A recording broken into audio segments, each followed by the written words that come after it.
장사를 하시다 보면 그 장사에 파묻혀서 어쨌든 돈을 버는 목적 때문에 내가 뭘 잘하는지, 내가 어떤 걸 사람들한테 표현하고 이야기할 때 사람들이 매력을 느끼는지를 잊고 사시는 경우들이 되게 많아요. 근데 그거를 먼저 끄집어내서 그거를 내 사업에 어떻게 표현할지를 고민하는 게 저는 먼저라고 생각을 합니다.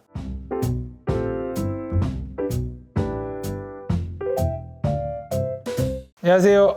외식업 브랜드 만드는 제이아빠입니다. 반갑습니다. 이번에 새로운 책이 나왔다고 들었는데 맞으실까요? 네, 공저입니다. 근데 공저라고 하기엔 20분이 넘는 분들이 참여를 하고 거기에 이제 한 파트를 맡은 부분이긴 한데, 네, 이번에 어쨌든 세 번째 참여책이 나왔습니다.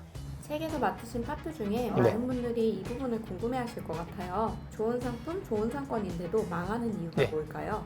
예전에 비해서 좋은 상품 그리고 좋은 상권에서 장사하시는 분들이 너무 많아진 게 원인이라고 할 수 있죠. 예전에는 음식이 맛있으면 차 타고 찾아가고 그랬잖아요. 근데 맛있는 음식이 너무 많아졌고, 그리고 쾌적하고 뭐 주차 공간 넓고 서비스 좋고 이런 데들도 너무 많아졌습니다. 그래서 퀄리티 자체가 전체적으로 상향 평준화돼서 그것만으로는 장사를 잘하기가 어려워진 시대가 된 거죠. 그러면 과거와 현재 소비자 사이에는 어떤 변화가 가장 크다고 보시나요? 어떤 음식점, 카페 이런 데를 가더라도 거기를 가는 기준이 높아졌죠. 예전에는 커피만 맛있었으면 갔는데 지금 커피도 맛있어야 되고, 의자도 편안해야 되고, 음악도 좋아야 되고, 쾌적해야 되고, 주차도 할 수 있으면 좋고, 근데 그런 것들을 갖추지 못한 데들이 많으니 대신 그 매장만의 매력을 가지고 있는 데들을 만들어야 되는데, 그래서 그 매장 특유의 그 매장만이 가지고 있는 무언가 메리트를 느껴야 찾아가는 것 같습니다. 그럼 요즘은 좋은 상품이나 좋은 상권보다 메리트를 강하게 만드는 게 중요하다고 볼 수 있겠네요.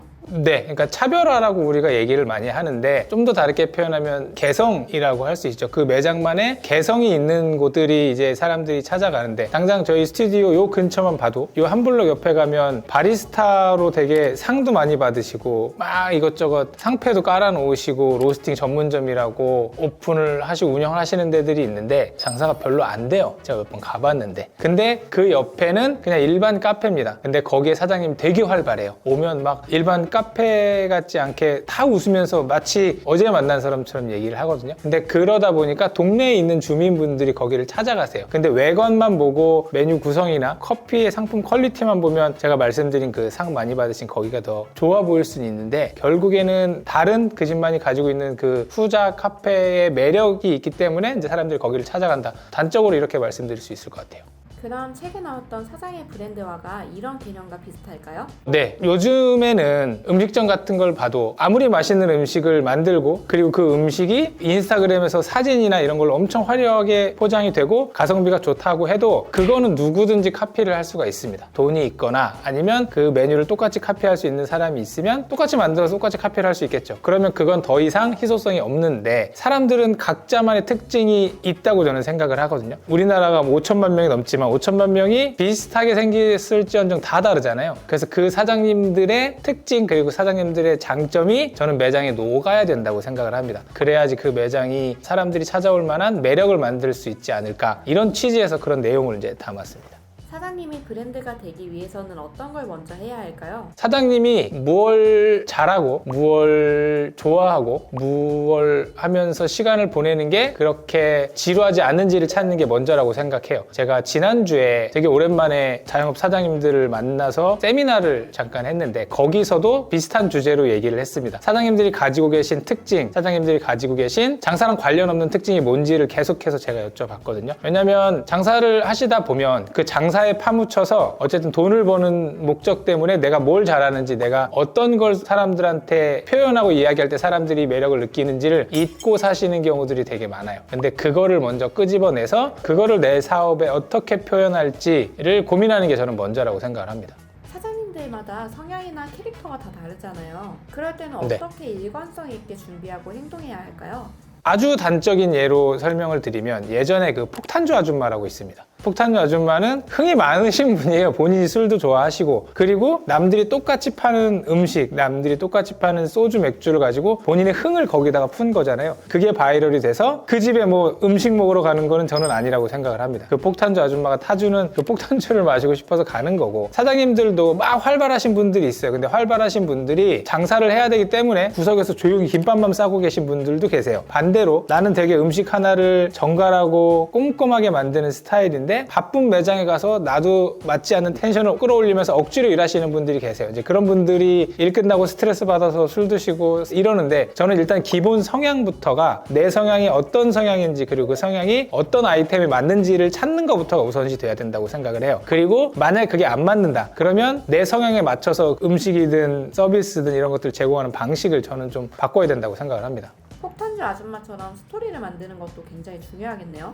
그렇죠. 근데 그 스토리를 만드는 게 예를 들어서 뭐 오리고기 전문점이라고 하면 어디서나 볼 수 있는 스토리가 뭐 오리는 어디에 좋고 뭐 오메가3가 어쩌고저쩌고 이런 걸 적어요. 근데 그걸 그대로 가다가 딴 데다 붙이면 저는 그건 스토리가 안 된다고 생각을 하거든요. 사장님들도 본인이 잘하는 것들이 있고 잘하고 본인의 특정이 아무래도 뭐 어렸을 때 영향이나 아니면 진실된 스토리에 따라서 그게 완성이 된다고 생각을 해요. 그래서 본인의 특징이 뭔지가 잡히면 거기에 맞춰서 스토리는 저는 조금 각색해서 만들 수는 있다고 생각을 합니다. 근데 사람들이 생각보다 이렇게 뭐 브랜드의 스토리를 만들어라 뭐 이렇게 얘기하지만 결국엔 그 브랜드가 유명해졌기 때문에 그럼 이 스토리가 뭐였지가 궁금해지는 거지 그냥 스토리 만들어 놓고 우리 스토리가 이런 거야 라고 얘기하면 관심이 없습니다. 이 사람을 모르니까 이 매장을 모르니까. 그래서 먼저 어떤 한 매장이든 어떤 한 브랜드가 이 집은 뭐가 특별하다 뭐가 차별화가 돼 있다라는 걸 먼저 만들어 놓고 그걸 고객들이 피부로 느끼게 해줘야 돼요. 그런 다음에 알고 보니 이게 이런 스토리더라 가 돼야 된다고 저는 생각을 합니다.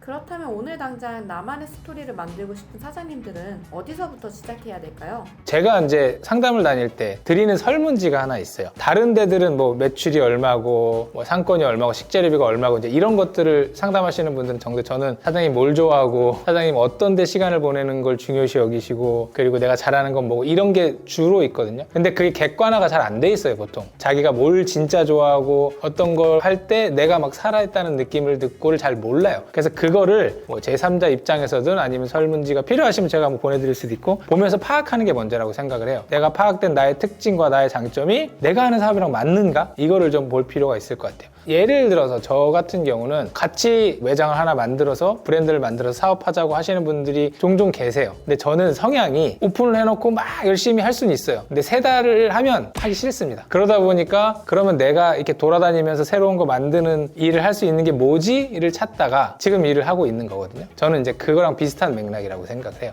영상을 보고 계신 사장님들께서 이게 진짜로 효과가 있을까? 지금까지 장사가 안 됐는데 내 스토리 하나 만든다고 해서 장사가 진짜 잘 되겠어? 이렇게 의심하시는 분들이 계실 것 같은데 확실히 이게 효과가 있을까요? 단기적으로는 당연히 안 되고요. 예전에 이제 자영업 아카데미를 운영을 하면서 사례를 좀 들어드리면 이분은 시골에서 약간 땅을 물려받아서 거기서 이제 술집 같은 걸 하고 계신 아주머니셨어요. 근데 이분도 흥이 막 좋아요. 손님들이 술 주시면 술 따라서 같이 마시면서 막 이제 이걸로 장사를 하시던 분이었는데 억지로 술을 마시는 게 아니에요. 본인이 즐겨서 하시는 거잖아요. 그래서 되게 좀 터프하세요, 사장님이. 그래서 그분한테 이렇게 목걸이로 특수 제작한 소주잔을 목걸이로 메고 다니라 그랬어요. 그래서 언제든지 나는 술 마시는 게 열려있다면서 그걸로 장사를 하시라고 말씀드렸거든요. 그래서 이걸 들고 다니니까 궁금하잖아요. 사장님 소주잔 목걸이를 들고 다니니까. 이거 뭐예요? 아, 손님 주시면. 그러면서 먹으면서 그게 그 동네 바이럴이 되면서 같이 막 어울리는 그런 분위기가 됐거든요. 결국엔 뭐가 내가 잘하는지를 찾아서 그걸 손님이 느끼게 하는 게 저는 포인트라고 생각을 합니다.